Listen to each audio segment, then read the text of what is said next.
corpo fala. E aqui você aprende a ouvir. Pegue seu café e Vem vem com a gente.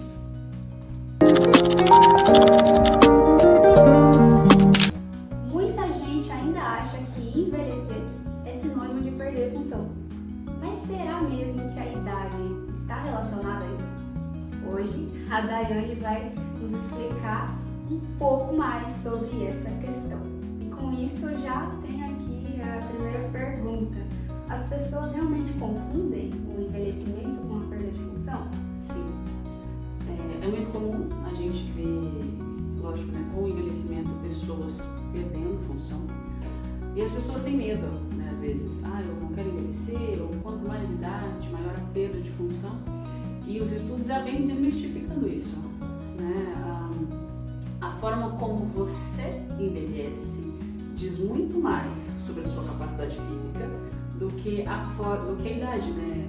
Simplesmente. Envelhecer não é sinônimo de perda de autonomia e a gente já consegue ter capacidade física por mais tempo com mudanças do estilo de vida. Nossa, legal, né? Ou seja, o problema não é envelhecer, é parar de usar o corpo. Sim. E a dor, Daiane, como ela pode mudar a vida das pessoas? Infelizmente, as pessoas têm a ideia de que sentir dor com o envelhecimento é normal. Então, já cheguei a atender vários pacientes que falam assim: mas eu já tenho 80 anos, né, filha? É lógico que vai doer.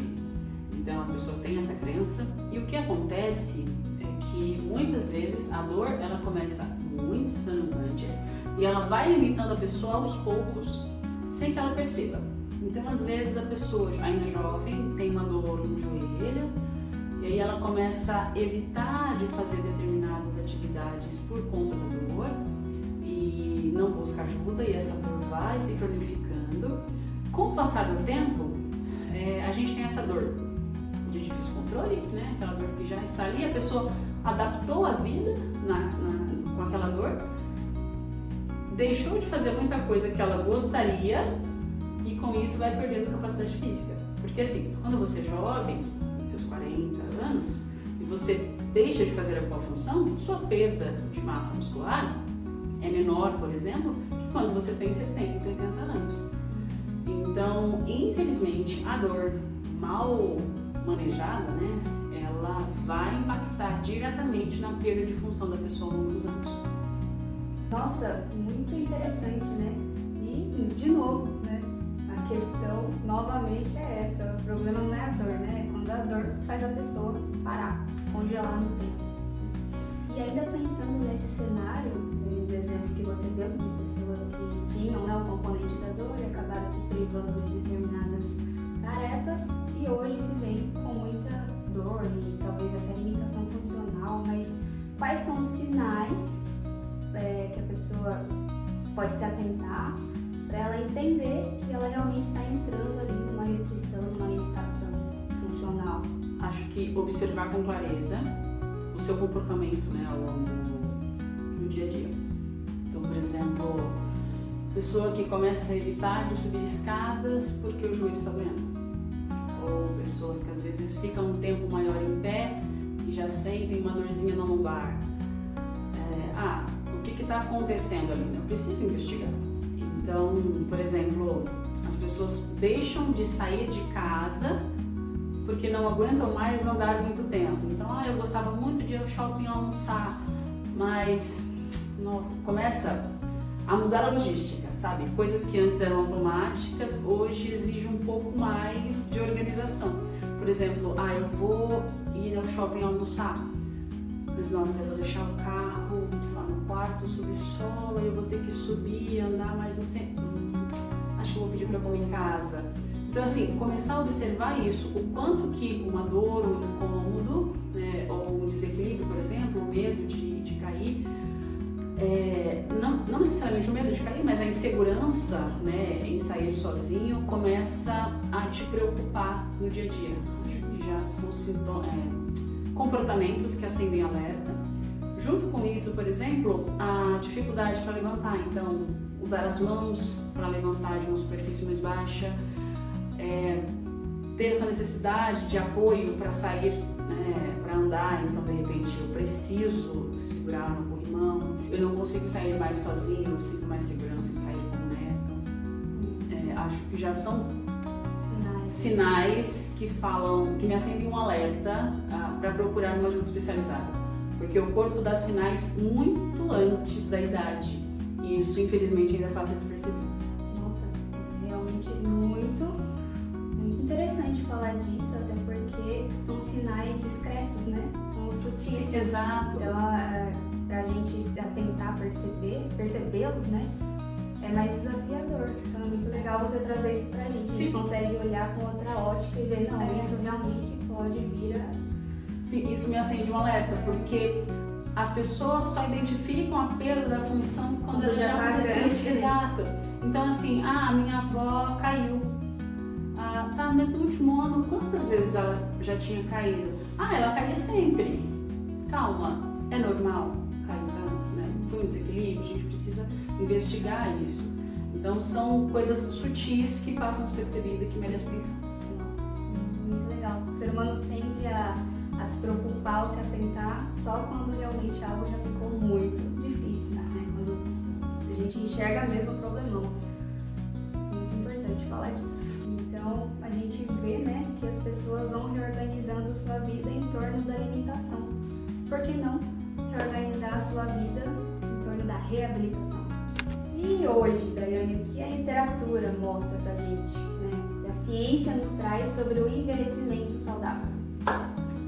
Nós temos muitos dados, né, que falam da questão da capacidade física, então manutenção, de massa muscular. E eu acho que antes disso a gente precisa desmistificar um conceito que as pessoas têm sobre envelhecimento. Então, quando a gente fala do envelhecimento, a gente tem senescência e senilidade.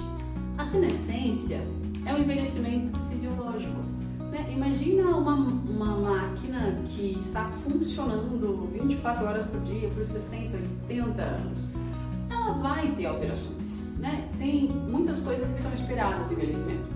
A senilidade são as alterações patológicas, vamos dizer assim.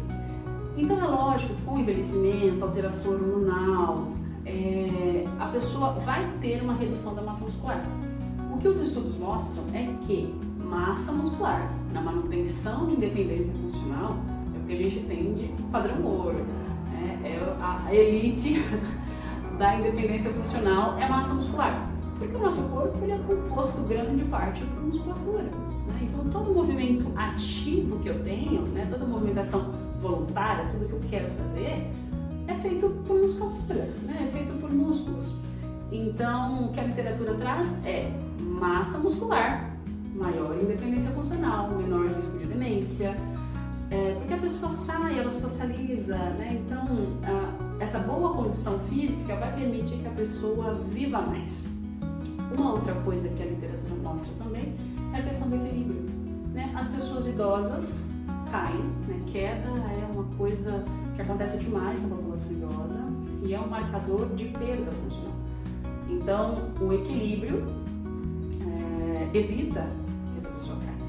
Então, massa muscular e equilíbrio é o que a gente tem de mais indicado para a manutenção da independência. Nossos grandes aliados ali, então, envelhecimento saudável. Sim. Então, dá para envelhecer bem, mantendo a capacidade física, né? E qual seria, assim, a principal mensagem que você gostaria que as pessoas entendessem com esse conteúdo de hoje? Eu diria que a ciência vem evoluindo tanto para que nós pudéssemos viver mais. E se nós vamos viver mais, o ideal é que vivamos com sentido, né? Que seja uma vida que vale a pena viver. E isso inclui fazer o que você gosta, como viajar, como passear com seus netos, como ir àquele restaurante que você gosta. Então... assistir aquele filme do cartaz. Exato, né? Ir ao cinema. Se cercar de propósitos. Sim, e para isso você precisa de um corpo que acompanhe. E bato sempre nessa tecla. Então a gente precisa ter uma boa força muscular e equilíbrio para que eu consiga ser capaz de fazer o que eu goste. Porque muitas vezes assim, a gente passa uma vida pensando que você precisa de dinheiro Mas tem coisas na vida, como capacidade física, que dinheiro não compra. Então às vezes você pode até ter o dinheiro para viajar, mas o seu corpo acompanha. Então assim, se nós vamos viver mais, que seja com qualidade. E o envelhecimento começa quando você ainda é jovem. Então a gente olhar com mais carinho para isso, de como você quer estar nos últimos 10 anos da sua vida. Eu acho que já começou a fazer sua poupança muscular. Esse foi o Entre Músculos, Neurônios e Hormônios de hoje. Se você